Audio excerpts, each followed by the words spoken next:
Vamos a leer la bendita palabra de nuestro buen y gran Señor. Y en esta mañana apelaremos a las palabras de Cristo en el Evangelio de Juan, capítulo número 8, Evangelio de Juan, capítulo número 8. Y centraremos nuestra meditación en el pasaje que va desde el versículo 31 hasta el versículo 38. De hecho, como es tan corto, quiero que me acompañen a leerlo una vez más. Dijo entonces Jesús a los judíos que habían creído en él: si vosotros permaneciereis en mi palabra, seréis verdaderamente mis discípulos y conoceréis la verdad, y la verdad os hará libres. Le respondieron: linaje de Abraham somos y jamás hemos sido esclavos de nadie. ¿Cómo dices tú, seréis libres? Jesús les respondió: de cierto os digo que todo aquel que hace pecado, esclavo es del pecado, y el esclavo no queda en la casa para siempre, el Hijo sí queda para siempre. Así que, si el Hijo os libertare, seréis verdaderamente libres. Sé que sois descendientes de Abraham, pero procuráis matarme, porque mi palabra no haya cabida en vosotros. Yo hablo lo que he visto cerca del Padre, y vosotros hacéis lo que habéis oído cerca de vuestro Padre. Damos gracias de nuevo a nuestro Señor por su bendita y gloriosa palabra. El título que tenemos en la mañana de hoy, en este sermón evangelístico, es simple: solo hay libertad en Cristo. Sencillísimo. ¿Cómo podremos olvidar ese título? Solo hay libertad en Cristo.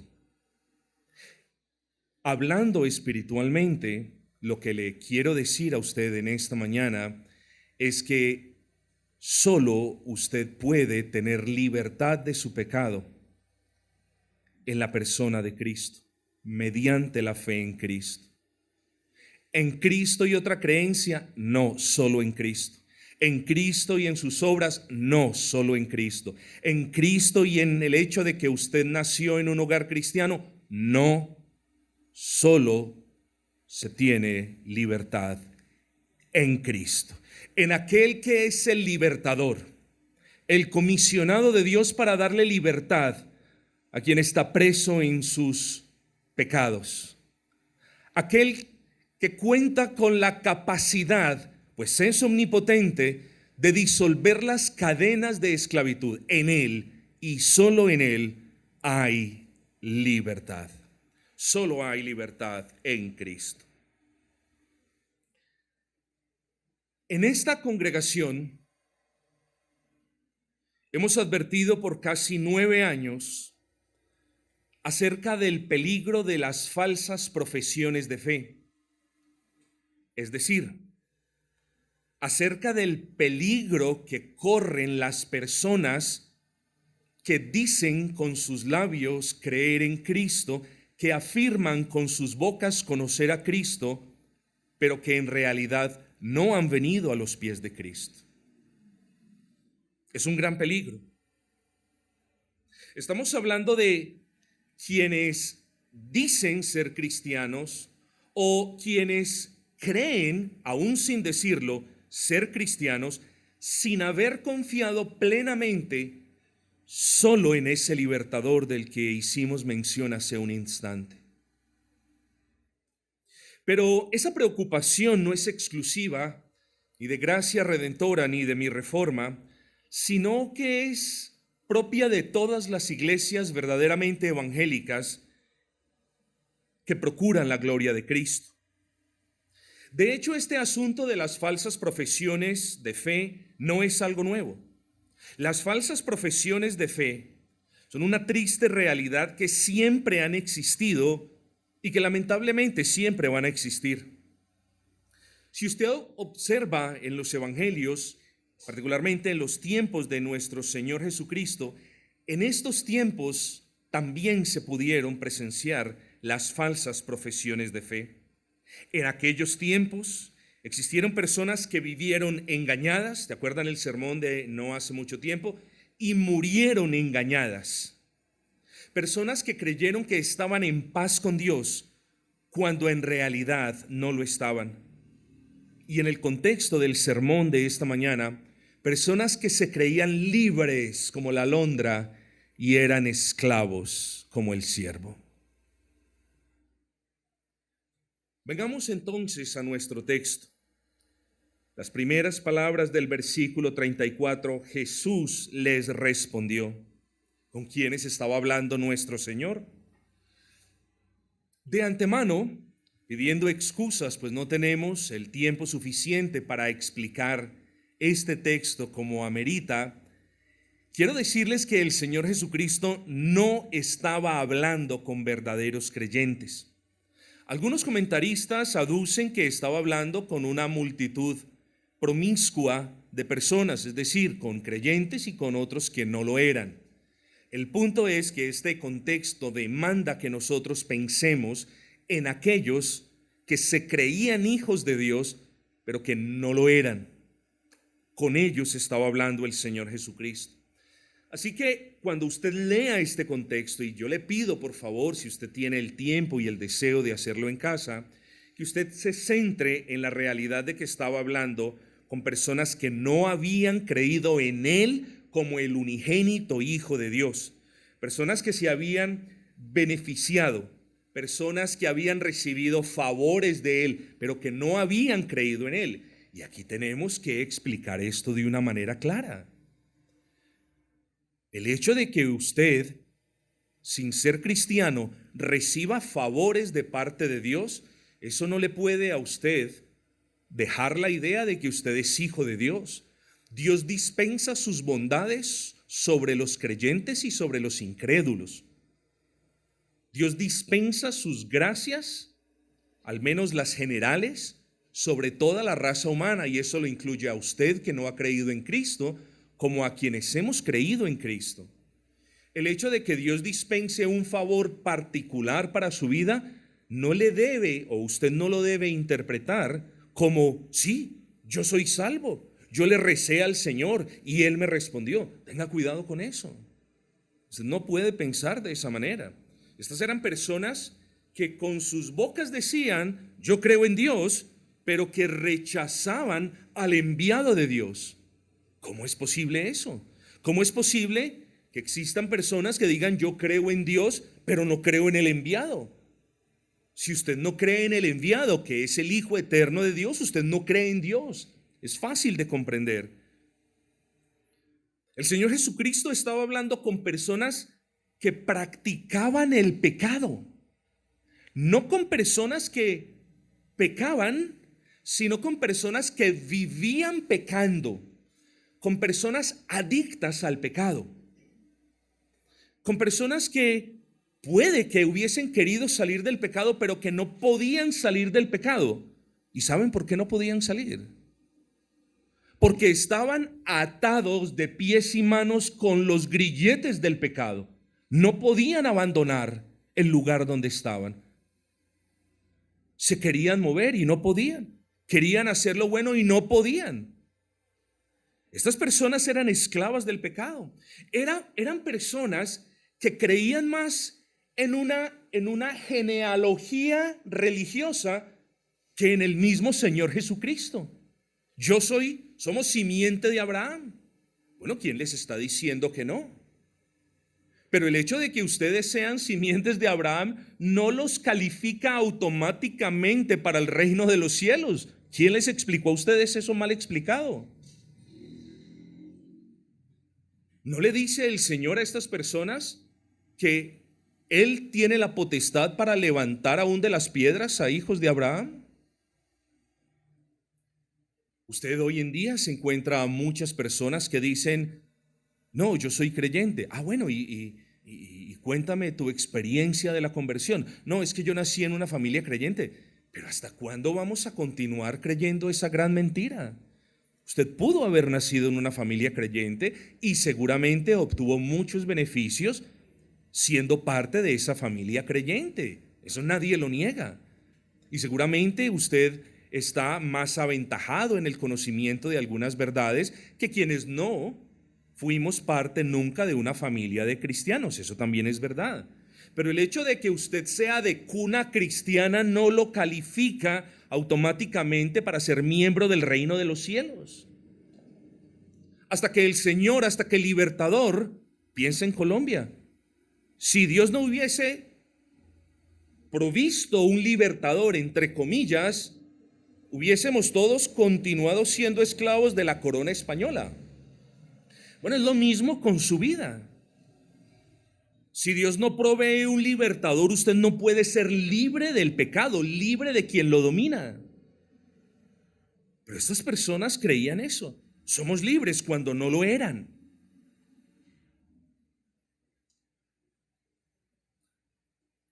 Cuando nosotros, solamente poniendo esto en el contexto, cuando nosotros regresamos, y quiero por favor que regresemos al versículo 31, dijo entonces Jesús a los judíos que habían creído en él, que habían profesado haber creído en él. Dijo: si vosotros permaneciereis en mi palabra, seréis verdaderamente mis discípulos. Yo quiero que tengan mucho cuidado al leer este versículo, porque este versículo no puede ser interpretado como que una persona tiene que permanecer en la palabra de Dios para luego llegar a ser discípulo de Cristo. ¿Saben por qué? Porque el permanecer es el obedecer, el guardar los mandamientos. Luego el Señor nunca pudo haber dicho aquí: ustedes tienen que guardar mis mandamientos, ustedes tienen que obedecerme de manera perfecta y entonces llegarán algún día a ser mis discípulos. Si alguien lo interpreta de esa manera, está hablando de salvación por obediencia propia, de salvación por obras. Así que este versículo no dice: si ustedes obedecen la palabra, si los esclavos obedecen la palabra, entonces pueden ser mis discípulos. No, recuerden que el esclavo no quiere ni puede obedecer la palabra de Dios. Lo que el Señor les está diciendo es que si fueran discípulos, esa es la manera como lo debemos interpretar, si fueran discípulos, ellos permanecerían en su palabra o ellos obedecerían su palabra. Y noten lo que el Señor les dice, no les dice hagan lo que dice la palabra y entonces pueden ser mis discípulos. Y lo mismo dice el versículo 32, que en realidad es un paralelismo del versículo 31. ¿Paralelismo en qué sentido? Bueno, en que el versículo 32 dice: y conoceréis la verdad y la verdad os hará libres. Lo que el Señor está diciendo es: los verdaderos discípulos de Cristo, ojo pues, son aquellos que permanecen en la palabra de Cristo. Estamos hablando del versículo 31, pero en el versículo 32 decimos: los verdaderos discípulos son aquellos que han conocido la verdad de la palabra de Cristo y han sido libertados. Los verdaderos discípulos son los que han conocido la palabra de Cristo, el evangelio de Cristo, y han sido libertados por la gracia de Dios. Así que si usted se retira de este recinto en este momento, no se le olvide algo. Usted necesita el evangelio, porque el evangelio es el medio estipulado por Dios para romper las cadenas de atadura que usted tiene del pecado. Aparte del evangelio del Señor Jesucristo, no hay rotura de cadenas, no hay liberación de grilletes. Porque ese evangelio le muestra el esplendor de Cristo. Y porque ese evangelio está lleno de promesas hechas por Dios a todo aquel que cree en Cristo.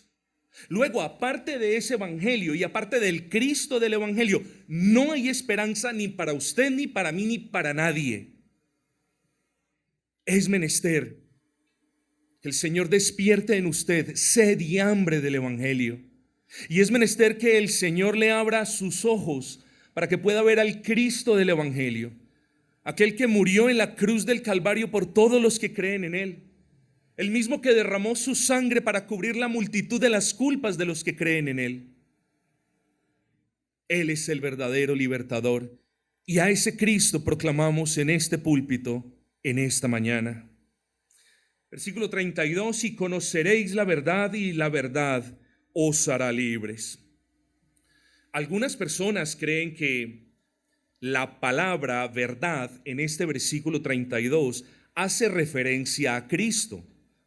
El argumento es, Cristo dijo, yo soy el camino y la verdad y la vida. Luego ellos toman eso diciendo, bueno, el Señor está hablando aquí acerca de sí mismo. Yo no voy a objetar esa postura, yo no voy a contradecir ese razonamiento.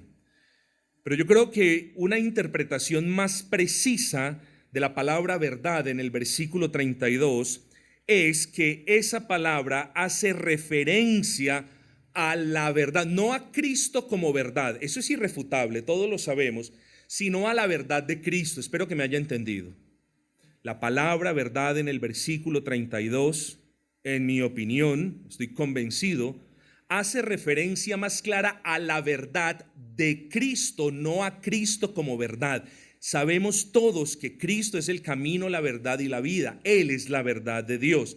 Luego, tenemos que tener cuidado, mis hermanos, porque también hay muchos de los falsos profesantes de la fe cristiana que no leen la palabra, no escudriñan la palabra, y cuando usted quiere hablar con ellos de manera inteligente acerca de algo en la palabra, dicen, no, yo no creo en doctrinas, yo creo en la verdad. Oye, ¿qué es la verdad? Cristo es la verdad, yo creo en la verdad. Eso es un falso razonamiento. Para usted creer en Cristo, usted tiene que conocer lo que la palabra dice acerca de Cristo. Así que, repito, Cristo es la verdad, pero en el versículo 32 no hablamos de ese Cristo como la verdad, sino de la verdad del Evangelio. Usted lo puede leer de las dos maneras, no hay problema con eso. Creo que es mucho más acertado decir, y conoceréis la verdad de mi palabra. ¿Por qué? Porque ese es el contexto que demanda ese versículo, pues en el versículo 31 está hablando de la palabra. Versículo 32, y conoceréis la verdad del Evangelio. Usted lo puede leer de esa manera. Y la verdad del Evangelio os hará libres. Luego, tiene sentido decir que es la gracia de Dios, operando la verdad de Cristo en los corazones de los hombres, que es la gracia de Dios, aplicando la verdad del Evangelio de Cristo, lo que hace que los hombres puedan ser libres de la esclavitud de sus pecados. Así que vuelvo y le repito, usted necesita del Evangelio y necesita del Cristo del Evangelio, y usted necesita conocer la verdad que Dios ha revelado en la palabra, y necesita conocer la verdad acerca de usted mismo, de su necesidad, de su estado de apartamiento con respecto a Dios, de las consecuencias de su pecado. ¿Cómo podrá decir usted soy salvo o soy cristiano cuando usted ve el pecado de una manera diferente a como Dios lo ve? Para Dios el pecado es toda contravención o violación de la ley de Dios. Y usted tiene aún ídolos, y usted le reza a una imagen, y usted tiene dioses. Por ejemplo, sus hijos son dioses para usted. Usted no guarda el día del Señor. ¿Usted cree que eso ya no es pecado? Usted no honra a padre y a madre. Usted roba, usted mata, usted es ávido en lo que respecta a la lascivia. Esos son pecados, y esos pecados esclavizan a las personas. Usted necesita el Evangelio, y yo le pido por favor que preste atención, y que mientras yo voy hablando estos asuntos, usted le pida al Señor que usted pueda comprender el Evangelio y que pueda creer en el Cristo del Evangelio, porque una vez cree en ese Cristo del Evangelio con todo su corazón, obtiene las promesas del Evangelio. Pero ¿qué fue lo que le responden estas personas a ese Cristo que les dice, si ustedes verdaderamente fueran mis discípulos, ustedes estuviesen obedeciendo la palabra, pero no lo hacen? Está bien, aquí el texto no lo dice, pero lo podemos decir, lo podemos implicar. Si ustedes fueran mis discípulos, conocerían la verdad del Evangelio y serían libres, pero no lo son. Y esas personas corroboran este razonamiento en el versículo 33. Perdón. Le respondieron: somos creyentes, somos parte de un pueblo consagrado por Dios, somos descendientes de Abraham. Perdón. Y noten lo que dicen a continuación: y jamás hemos sido esclavos de nadie. Aquí pueden ver ustedes, mis amigos, una falsa profesión de fe. Jamás hemos sido esclavos de nadie.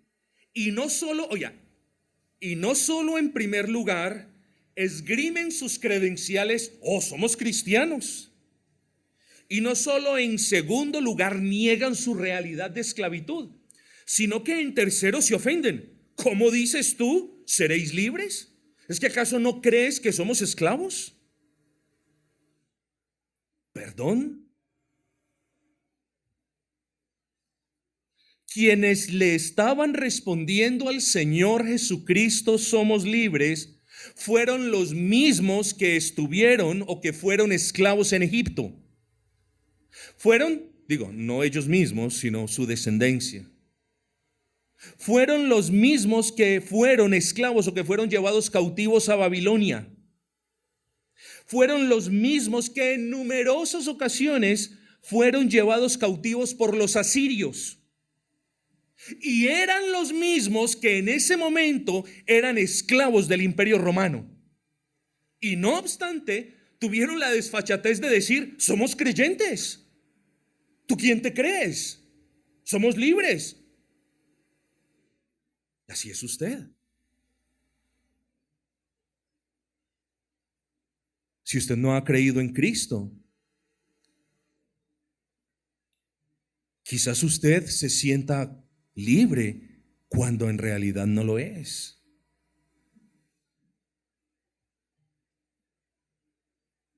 ¿Cómo se atrevían a decir somos libres cuando eran esclavos? Por la dureza de sus corazones. Sabían ellos, sus conciencias les replicaban, les decían: ustedes no obedecen la ley de Dios. No obstante, miren la dureza del corazón aquí. Sus conciencias les decían: ustedes no obedecen la ley de Dios. Y no obstante, ellos insistían en llamarse discípulos de Dios.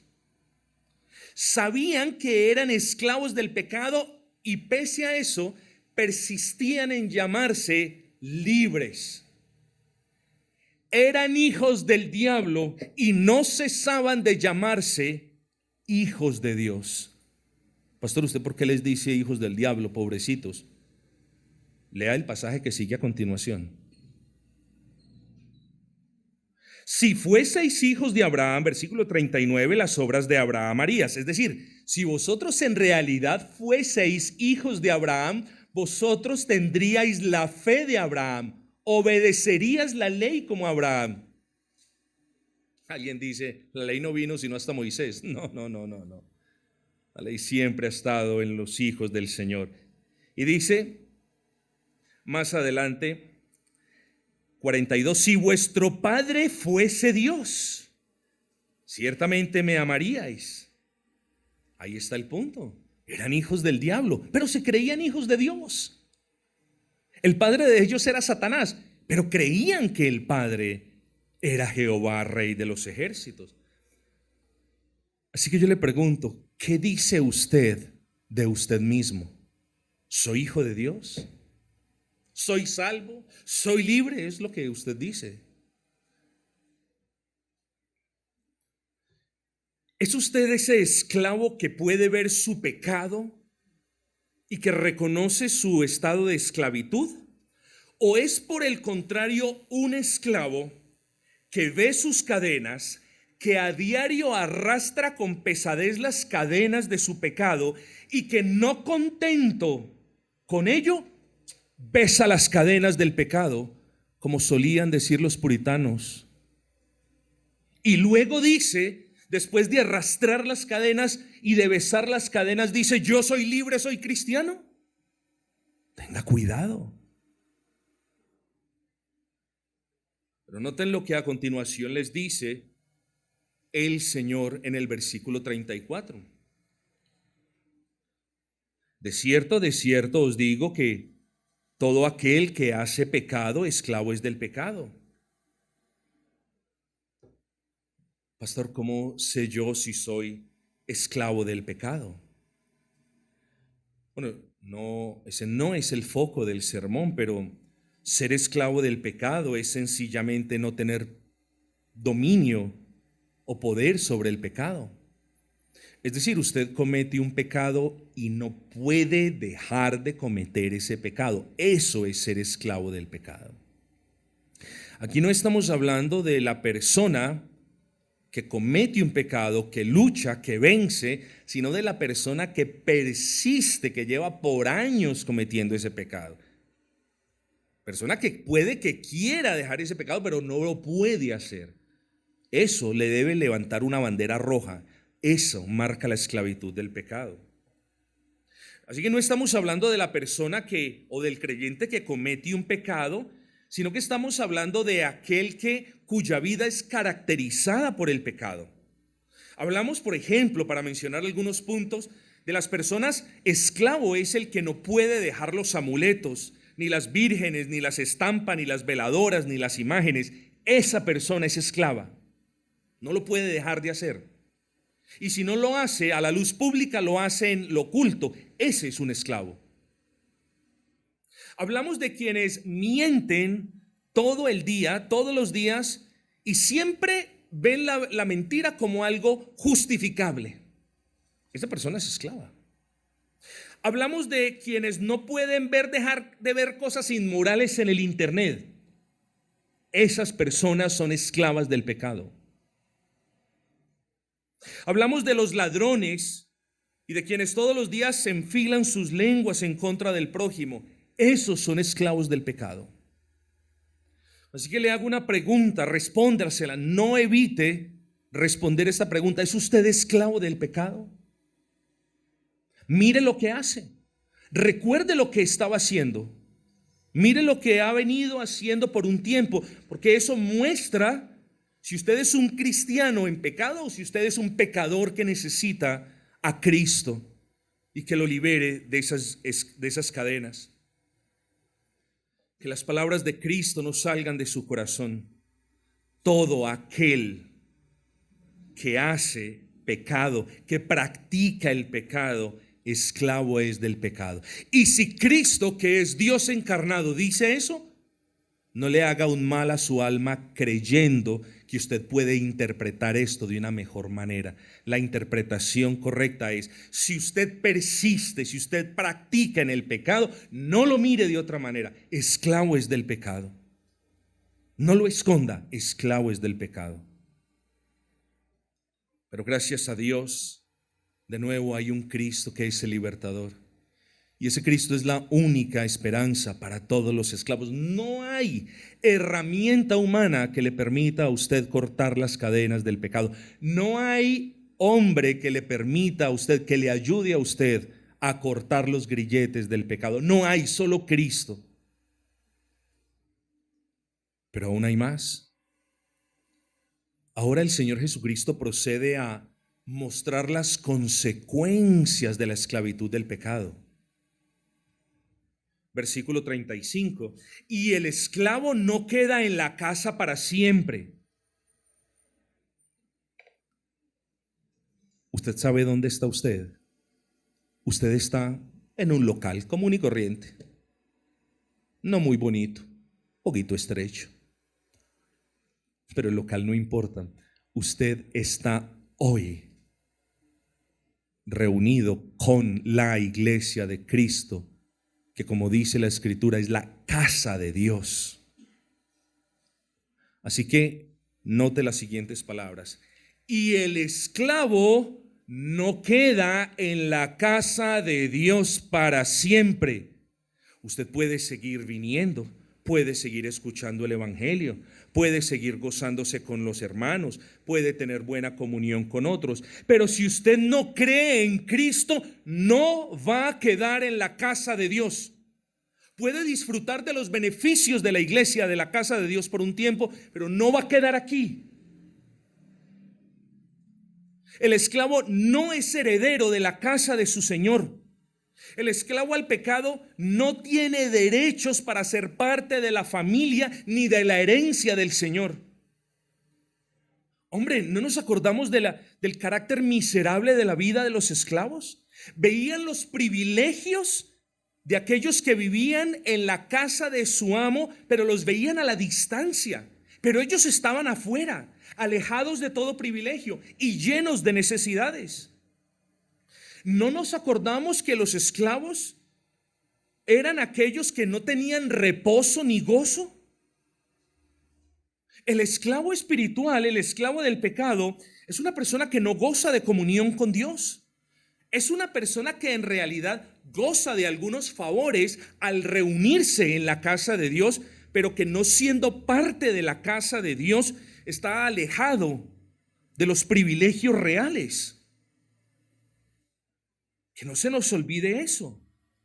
Pero sobre todas las cosas, mire lo que dice el versículo 35. Y el esclavo no queda, perdón, el esclavo no queda en la casa para siempre, el hijo sí queda para siempre. El esclavo será echado fuera. ¿Fuera a dónde, pastor? A la calle. Ojalá fuera a la calle, amigos. Fuera en el lugar donde la polilla y fuera en el lugar donde el dolor eterno por haber amado ese pecado mientras vivían no tendrá fin. Fuera al lugar de tormento eterno. Note la hermosura, pues, del evangelio, que es ese mensaje del Dios vivo en el que Él le promete a todas las personas que crean en su Hijo, en su enviado, a todas las personas que crean en Él vida eterna y perdón de pecados y libertad de esa esclavitud y reconciliación para con Dios y bendiciones eternas en Cristo y la seguridad de que una vez en Cristo siempre estarán en Cristo. ¿Qué prefiere usted? ¿Continuar fuera de la casa? ¿O venir a Cristo en todo arrepentimiento y en toda confianza y ser bienvenidos por Cristo al reino de los cielos? ¿Por qué persiste usted en llamarse o en creer algo que no es? Mire los que viven dentro de la casa. Tienen problemas, tienen falencias, tienen defectos, pero tienen algo que usted no tiene. Y es la certeza de que ellos sí son hijos de Dios. Usted puede que tenga más estudios, mejor comodidad, una casa más bonita, unos hijos más nobles, un trabajo mejor remunerado, pero no tiene lo que tienen ellos. Es a Cristo en sus corazones. Y ellos, los creyentes, no tienen lo que usted tiene. Los grilletes del pecado. A ellos ya se los disolvió la fe en Cristo. Si en el versículo 35 el esclavo omnipotente tiene una severa advertencia de que no quedará en la casa para siempre, repito, si en el versículo 35 el esclavo impenitente tiene una advertencia de que no quedará en la casa para siempre, en el versículo 36 vemos por el contrario que el esclavo arrepentido tiene una promesa.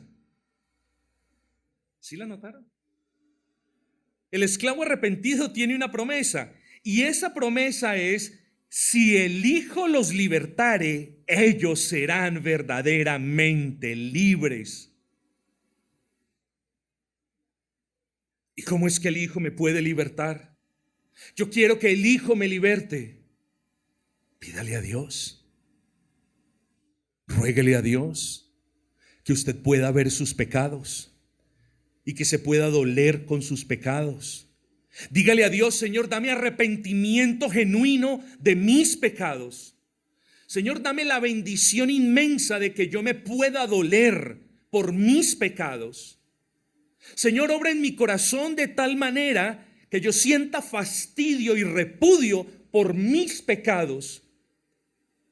Y muéstrame el camino a la cruz y dame el deseo de venir a Cristo.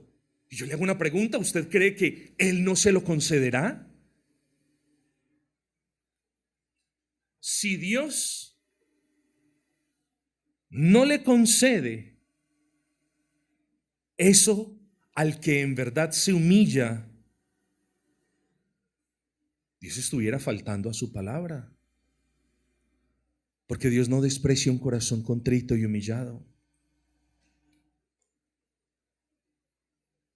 Porque Dios no desprecia el corazón de alguien que se duele por su pecado. Porque es imposible que si alguien le dice de corazón: Señor, dame la fe para creer en tu Hijo, no es posible que Dios se la niegue. Alguien humillado delante de Él, dolido por sus pecados e incapaz de cortar los grilletes y las cadenas del pecado, es imposible que Dios le niegue la gracia del perdón. Ya vio sus pecados, ya se dolió por sus pecados, reconoció a Cristo como el enviado de Dios, sabe que no hay reconciliación con el Padre sino por medio de Cristo, cree que Cristo es Dios mismo, la segunda persona de la Trinidad, encarnó y nació sin pecado. Y no solamente nació sin pecado, sino que ese bendito Cristo vivió una vida sin pecado, porque quien libera al pecador o al esclavo del pecado tiene que ser libre de pecado. Si no, él mismo tiene que ser librado también del pecado. Los esclavos no tienen libertad porque luchan por ella o porque la merezcan o porque se la ganen. Los esclavos pueden tener libertad si creen en aquel que pagó el precio del rescate. Así que hablamos de ese Cristo como libertador. Pero pastor, ¿cómo puedo creer? Mire, yo le digo, si usted puede ver su pecado, y ahorita mismo usted sabe cuál es, y si usted reconoce que es esclavo de su pecado, si usted reconoce que ha tratado de lidiar con ese pecado y no ha podido ser libre de ese pecado, y si usted tiene la capacidad con los ojos de la fe, no esperando ver algo o esperando escuchar algo, sino si usted tiene la capacidad de mirar hacia atrás y ver a Dios encarnado colgado en una cruz, derramando su sangre por sus pecados y soportando la ira de Dios por sus pecados, y muriendo para darle vida a usted, si usted puede ver eso, y si usted abraza esa realidad, y si usted cree en ese Cristo, usted es salvo. No, así no es tan fácil. Es así, porque así Dios lo diseñó. Usted no tiene que hacer nada, no tiene que obedecer la palabra antes de recibir la gracia. Usted, si viene a Cristo, ya es por gracia. Si usted puede ver sus pecados, es por gracia. Si usted abraza a Cristo en fe, es por un favor inmerecido. Así que venga delante del único libertador, porque solo en ese libertador hay reconciliación con el Padre. No crea algo que usted no es. Vuelvo y le insisto. En el instante en el que usted crea eso con todo su corazón, será salvo. No se lo prometo yo, se lo promete el Evangelio, se lo promete la palabra del Dios vivo. Yo lo único que hago es advertirle: no se crea algo que no es. Pero junto con esa advertencia, también levanto el pendón del Evangelio que dice: ven a Cristo. Ven a Cristo con tus pecados, cualesquiera que sean tus pecados. No importa el tiempo por el que los hayas cometido. No importa la ofensa que hayas causado. No importa el dolor que hayas generado. Ven a Cristo. Pastor, ¿cómo puedo ir a Cristo sin las cadenas? Cuando Dios ha obrado verdaderamente en el corazón de un esclavo, las cadenas son rotas y el pecador puede venir a Cristo para que en la sombra de esa cruz las cadenas sean disueltas y usted pueda saber qué es libertad. Porque solamente arrepentido y humillado delante de la cruz usted va a saber qué es libertad. De resto, la palabra libertad continuará siendo para usted una palabra extraña en el diccionario. Venga a Cristo en fe. Él no lo va a rechazar.